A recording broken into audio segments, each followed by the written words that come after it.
Crack YouTube, Irish Silver Stack here. Today we're talking about junk silver, what to invest in, what to buy. It's for all the newbies out there. Of the old coins that a lot of people know that there's silver inside. It's a great thing to invest in, but it can be also a little tricky. Three things that you really need to know about, and that's the country it comes from, the date, and the percentage of the silver. The reason why you say all of those things is because each country has a different percentage, and all the dates are different for every country. So in one country you might find silver in a certain date, but then in another country you won't find any silver in that date. For instance, in the UK in 1920 it changed from 925 to 50% silver, and that was from 1920 onwards. So anything down from 1920 was 925, anything up from that is going to be 50% until around 1964 where it got cut off. Canada in 1920 was the same. It went from 925, but it went not to 50%, it went to 80%. Now in Australia in 1944 it went from 925 to 50%, so it was a completely different date. In 1916 in Germany it went from 90% to 50%, and then you can get something ridiculous like in France. Until 1920 it was 83.5% silver in the coin.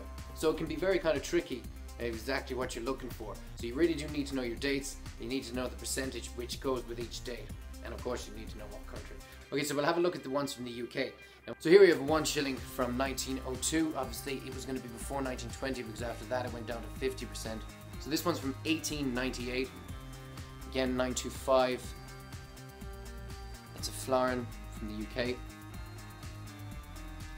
It's got the old head on the back as well.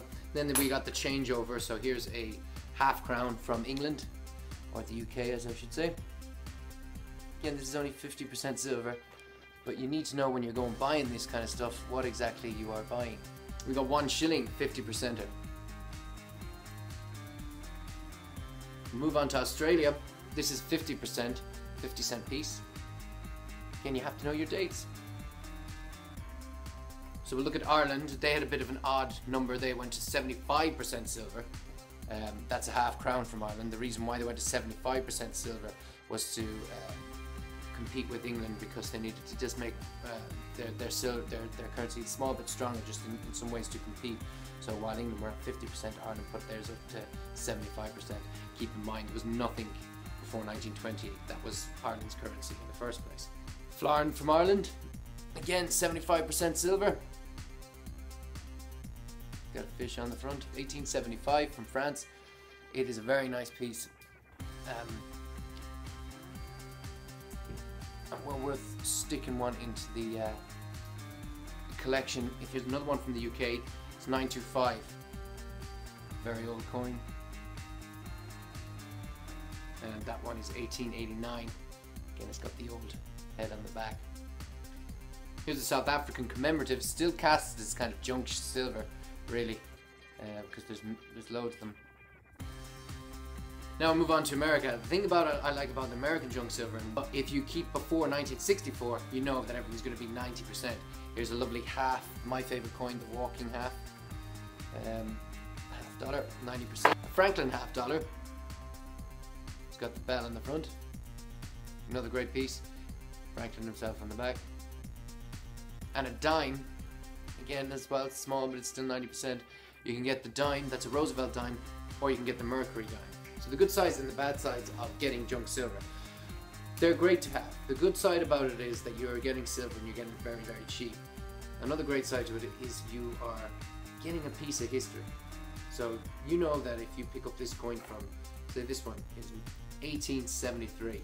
This coin's been around since 1873. It's seen a lot of things. It's nice to hold something in your hand that's got that bit of history attached to it. Like a Morgan, 1878. There's a lot of history in that. And it's nice to have a piece of that. You know what's good? It can be more of an interest in just investing. They do have some of that numismatic play. The downside to it, you can get caught. You can get caught by buying the wrong date. You can get caught by being told that something is silver when you're not 100% and you buy it.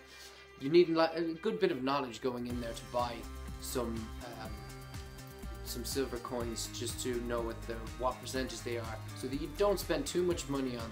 If you like a bit of history, if you like the designs on the coins, I highly suggest that you get into junk silver, because it's a great old pastime, and it's a good way of investing in silver, and a fun way of investing in silver. Guys, take it easy. Don't be afraid to hit the like button, leave a comment, and I'll chat to you soon. Take it easy. Have a good one. Bye bye.